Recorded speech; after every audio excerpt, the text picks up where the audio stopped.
10x your service design offering with Smaply. Take 20% off any order with This Is HCD 20 off. Let's superpower you and your design team's potential. Sign up at smaply.app. Enjoy the episode from your friends at Smaply, helping support This Is HCD podcast.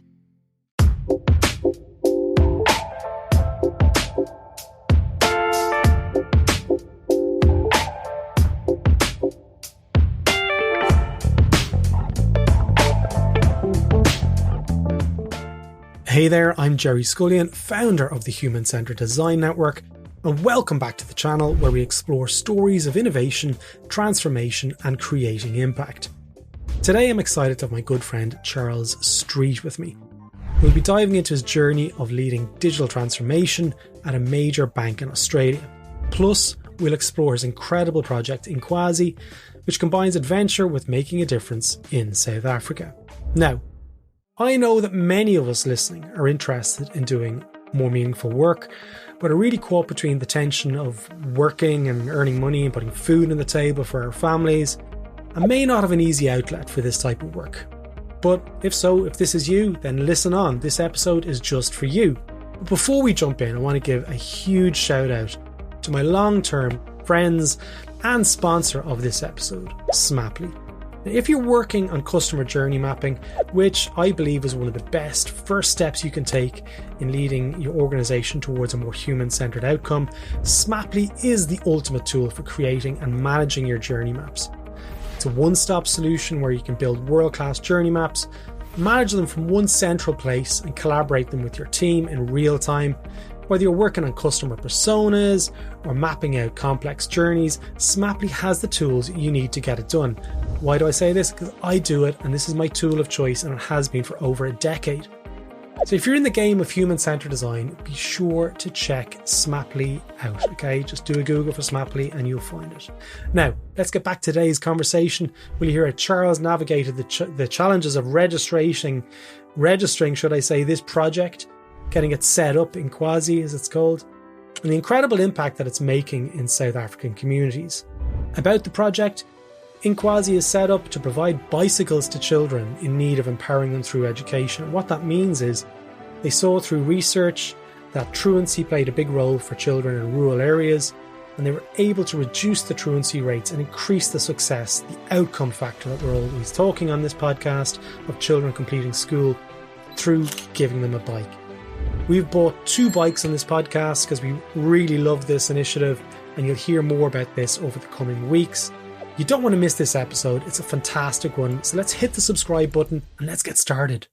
Let's talk about what you're working on, Inkwazi Adventures, okay? But before we get to that, the reason why I'm really interested in this, Charles, is because you're working full time. Okay, you're working like 9 to 5 and you're doing this in the evenings. Yeah. And the bit that really kind of fascinates me, and I refer to you as a change maker on this podcast specifically, is that people say, well, in my job, I can't really do anything. I can't really improve situations for people. But you're proving that that's not the case. You can actually do an awful lot of good for the world by taking on these projects. So before we get to that, I want to know a little bit more around what you do, because we have worked together, disclaimer folks, way back in, I'm going to say 2014. I think it was around that time. So 10 years ago in Australia. Charles was in charge of coffee and tea on the team. He used to go and get coffee. Biscuits. He was not.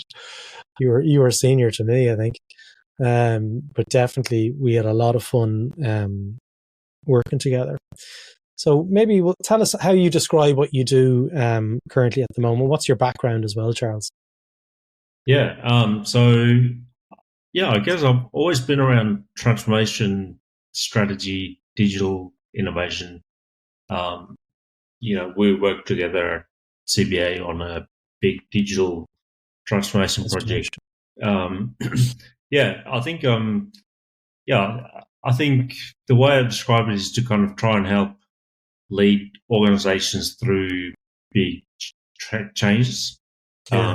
But in particular, kind of, strategic, unknown grey space, where, it's a little bit of unknown, try and define it as you go, lots of um, uncomfortable for many in the organization. And you need this kind of handful of people, like when we were working together, of people a little bit courageous, a little bit, That's crazy. Optimistic of what's possible. And then you need that little bit of kind of belief that, this can be done. So at the moment I lead a very similar project at a bank in Australia, or Bank West. So we're transforming from a traditional bank into a digital-only bank. That's part of the Westpac group, isn't it? It's part of CBA group. Part of the CBA group, okay. Yeah. And it's a really interesting time because we're, going from traditional regional bank into becoming, a leading Australian digital bank. Nice. And so with that, it's a lot of internal change management, changing culture, mindset, ways of working, but also externally customers, the way they interact with the bank and stuff will change. But really interesting. It's all new technologies, new innovations. So I enjoy that kind of space. A bit of organized chaos, I think. Now, for anyone listening, people might say, it's a really unusual Australian accent that Charles has. And you're right, it is an unusual accent because it's not an Australian accent at all. Whereabouts in South Africa are you from originally? Yeah, so, originally from Johannesburg. Okay. That's where I kind of grew up. And lived there probably about half of my life. But have been in Australia and back to South Africa a few times. I guess I've always had this soft spot there. And so I did high school, uni in Perth, Western Australia. Then I went back to play some rugby. We all did a bit mentioned more study. Met my wife there, stayed a bit longer. I won't mention the rugby to you, Charles. Yeah. We can talk a bit about that as well if you like. Yeah. Like I'm looking out here at the Aviva Stadium, in the distance. But for anyone who's not into rugby, Ireland and South Africa have a good rivalry over the last couple of years. And the Irish have been doing really well. But I think we won the last test, so we'll just leave that one out here. The only reason I brought you on the podcast to get one up on you, because for years you were always like, you're nothing, and I was like, yeah, we're going to be something. But I want to take you back to your time in South Africa. So would you have been alive at the time of Mandela, coming out of prison and I grew up during that kind of apartheid time, but then when my parents moved to Australia, it was just before the shift in government over from, Mandela coming out and change of government and stuff. And then when I went back to South Africa after uni, lived there for about 5-6 years. So that was quite an interesting contrast to see kind of, growing up there, then being away and coming back and living there. What was it like though, Charles? I know for many here, we've read, Mandela, and a lot of us are aware of what it was like. But what was it like with that transformation? Obviously, it's an incredible story. But for you personally, what were the changes that you saw?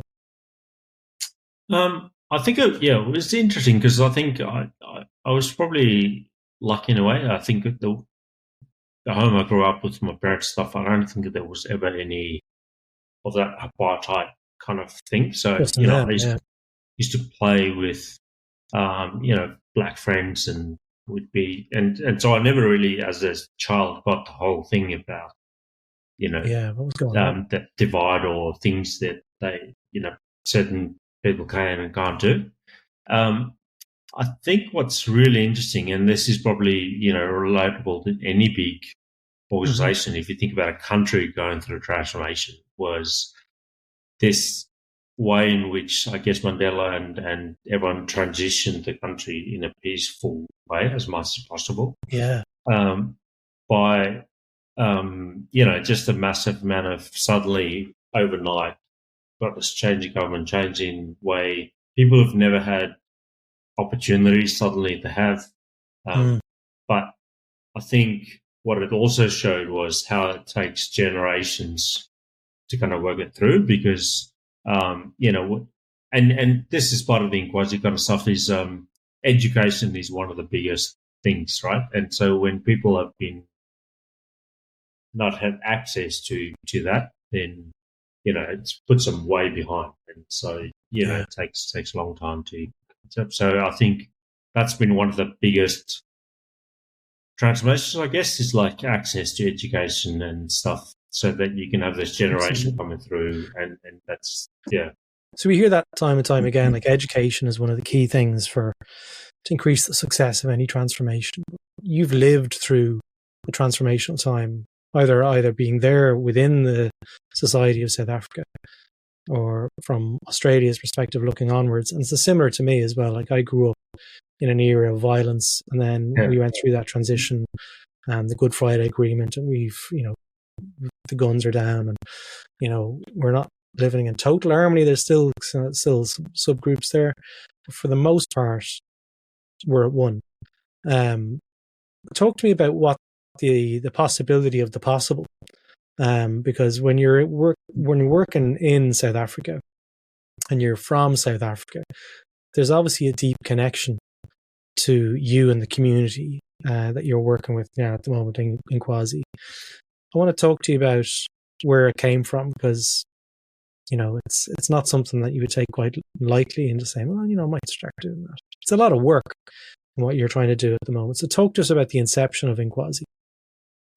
Yeah, so inception is really about 4 or 5 years ago. I guess had this idea of how do you bring together the passion for I guess the country. I mean, South Africa is one of the most beautiful countries in the world.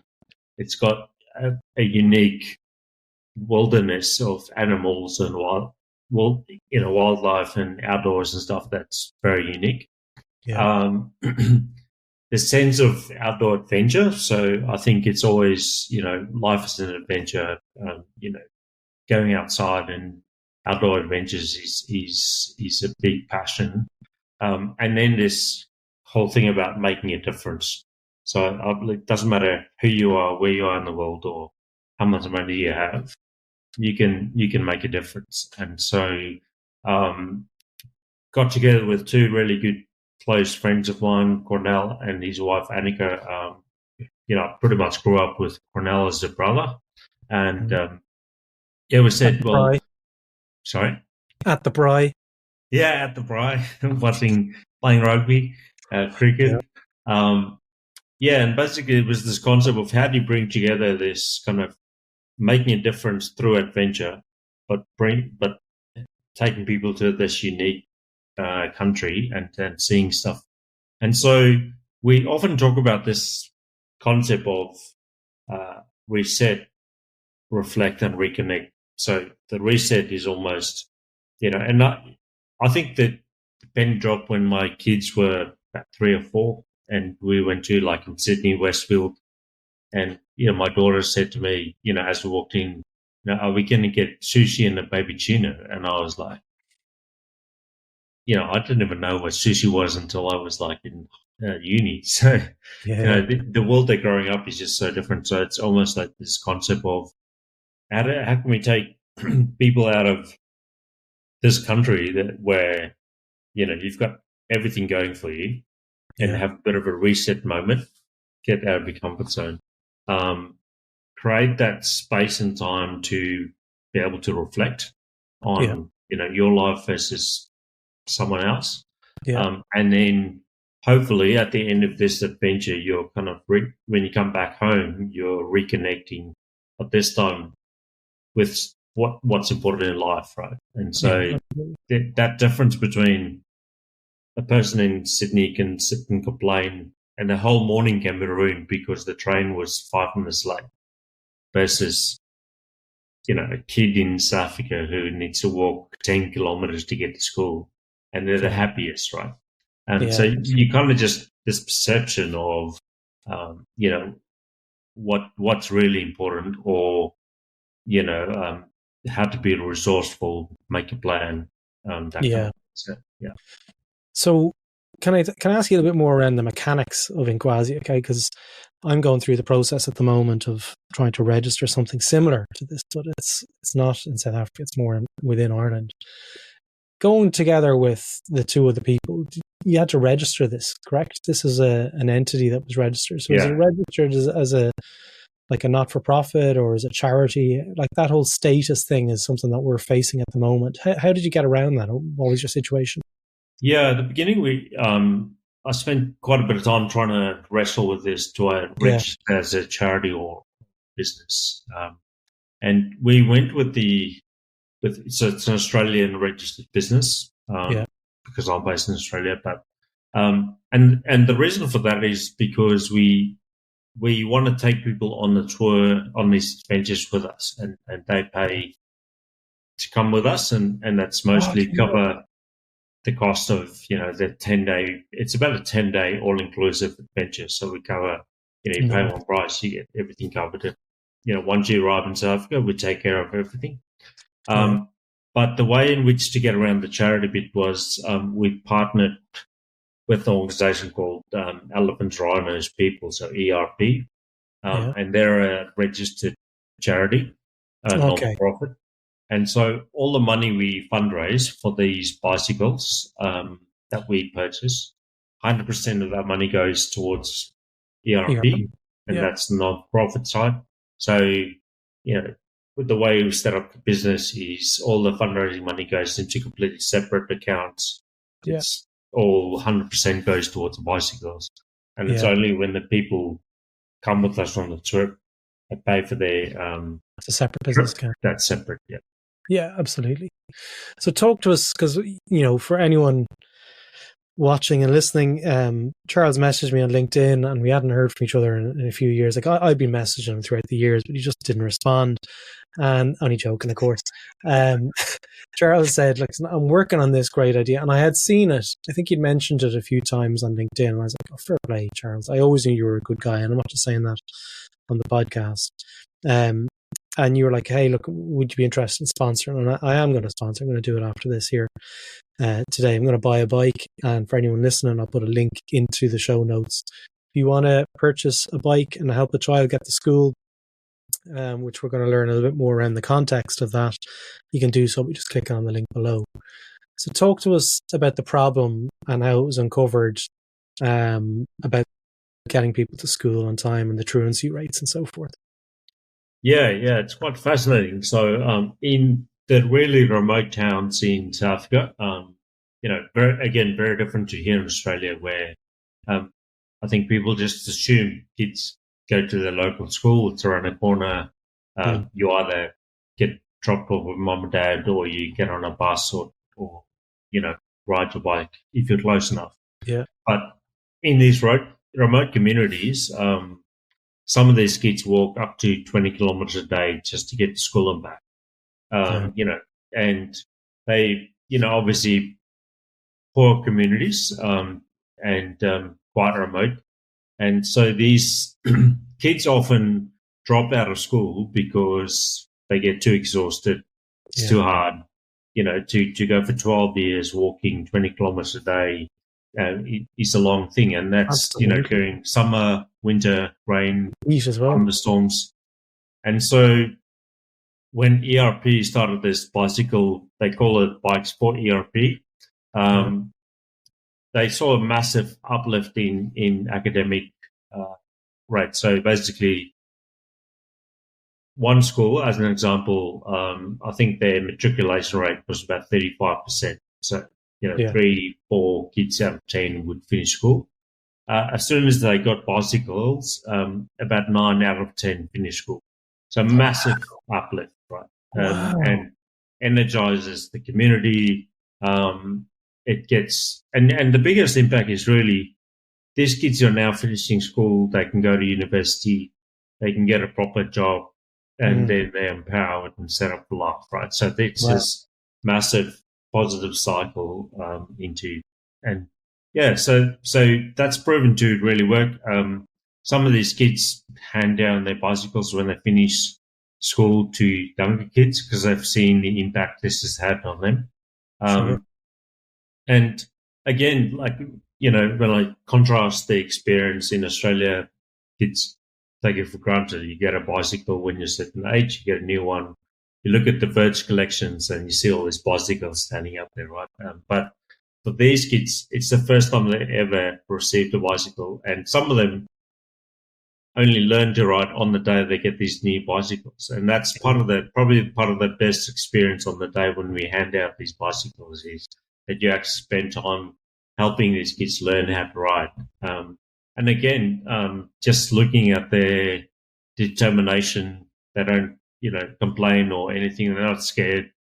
For them, it's almost like if I don't learn to ride this bicycle, I can't take it home, right? And so in a matter of an hour or 2 hours, they've learned how to ride a bicycle first time. Yeah. It's pretty amazing. Yeah. That's amazing. That's absolutely amazing. So the insight that came for, I guess, one part of Inkwazi, was that something that you uncovered, or was it through Annika? I can't remember the name of the other person that you mentioned. Yeah. So when we started Inkwazi, we said what's something we can do, or someone we can partner with who. Yeah. And we want to make a real difference, not just a kind of handout of money or like a meal or something. We want to make a real impact. The organization that Cornell Annika works for, it's pretty amazing. The ERP is part of that organization, so they've got a commercial side and then there's not-for-profit side. Yeah, and so they pretty much 1% of their profits goes towards these charities, and so it's a really good organization the way they're set up. And so through them, we got introduced to Nikolai, who kind of started and founded this whole Bikes with ERP. And like you'll know as well, like in any partnership, you want to make sure there's mutual common vision and goals and stuff. And we just immediately knew, like, what they were doing and what they were looking for and what we were doing just kind of matched up really well. And, so how do you handle, like, so when people donate, which I'm going to be donating on behalf of the Human Centered Design Network, how do you close the cycle? Because people who donate, say, I think it's €400 for one bike, isn't that correct? Or $400? It's about 400 Australian dollars. So what's that in euros about?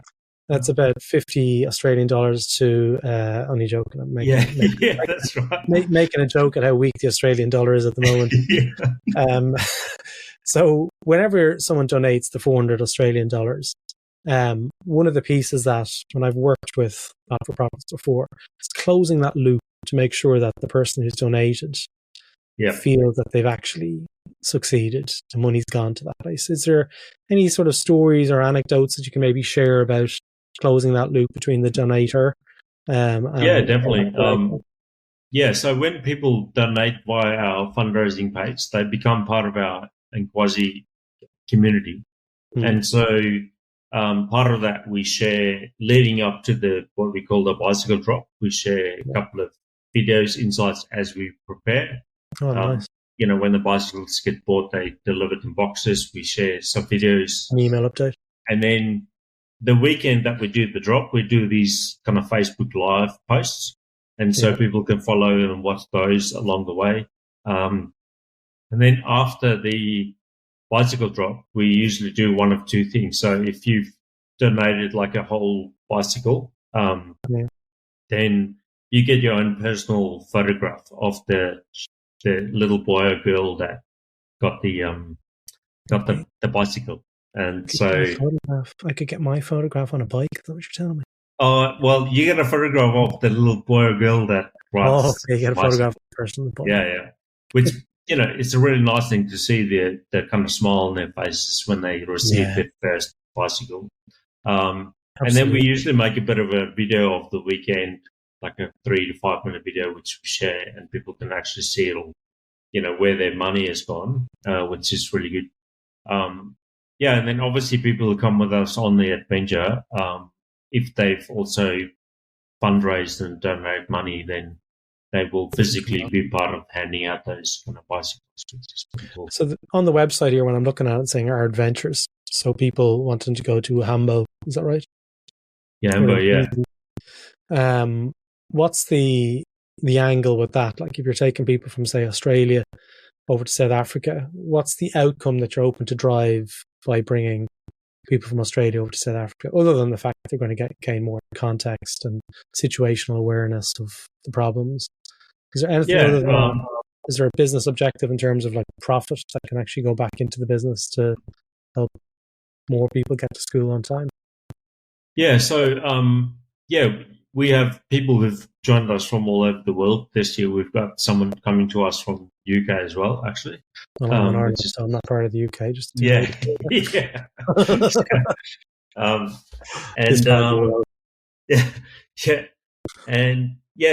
So basically, that 10-day adventure is really that kind of reset, reflect, reconnect kind of opportunity. Yeah. But, from a business point of view, like I mentioned at the start, this is a kind of a side passion that I'm working on. Yeah.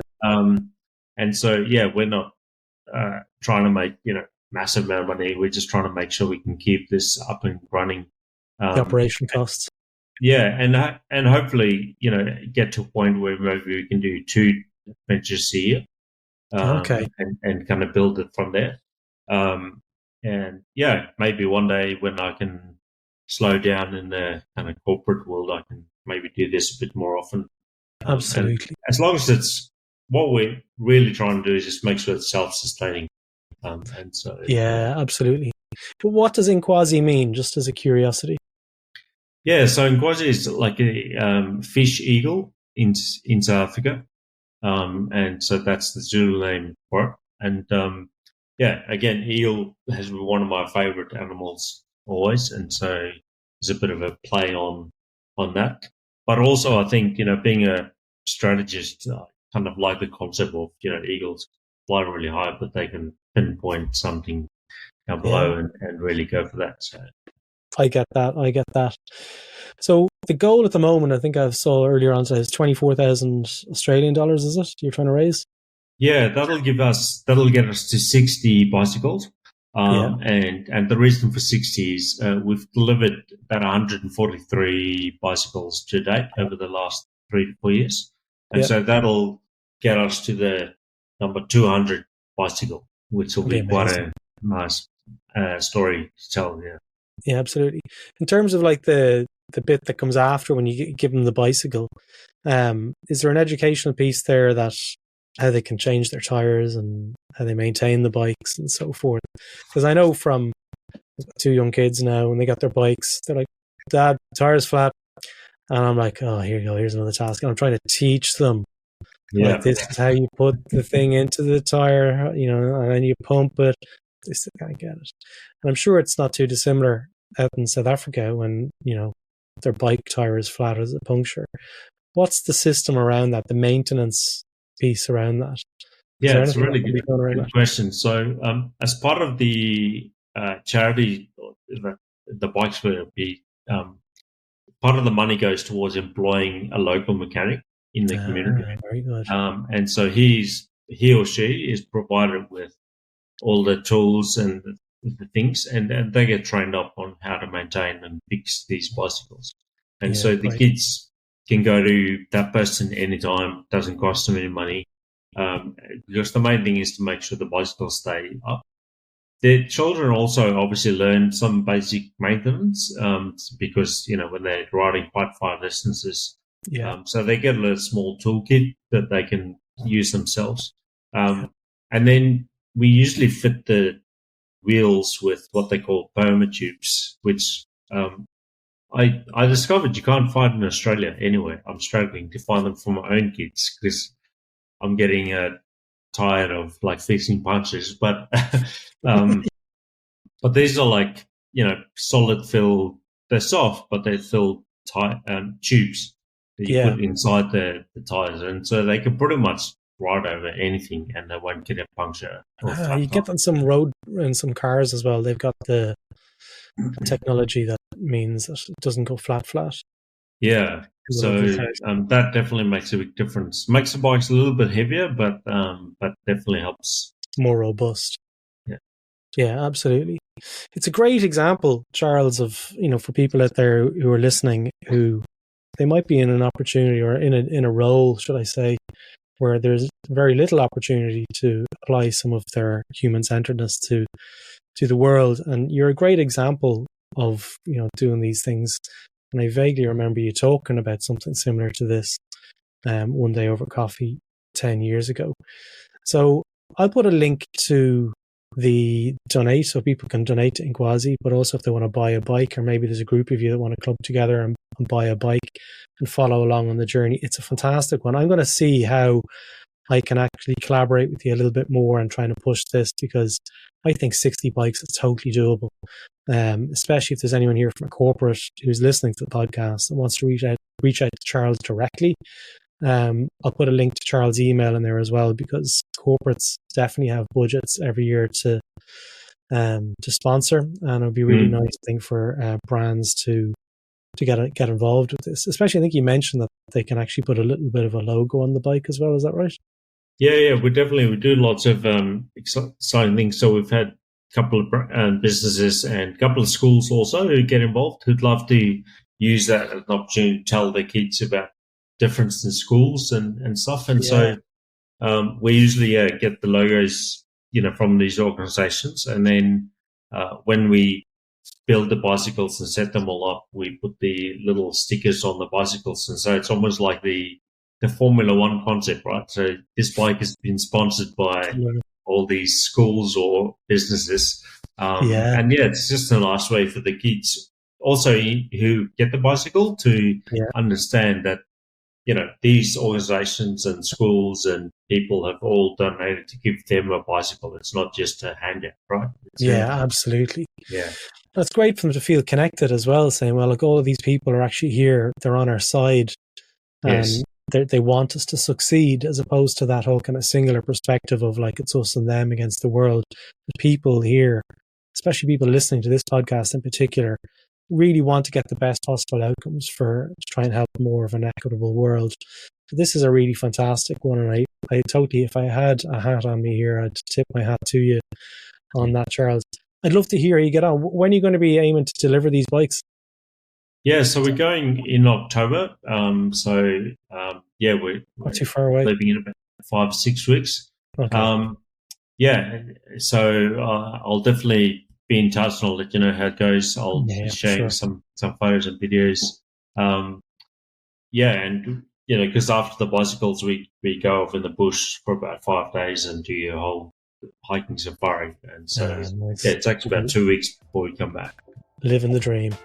Look, Charles, great to catch up with you, and I'll update everyone when we hear more about it, but I'm going to be sponsoring at least one of those bikes anyway, so you've got 59 to aim for now. Yeah. No, excellent. Thanks, Jaron. It's always really great to catch up, and I've been following your podcast, so it seems like you're doing some good work for a change. Good man, Charles. I'll chat to you soon. Cheers, mate. Thank you.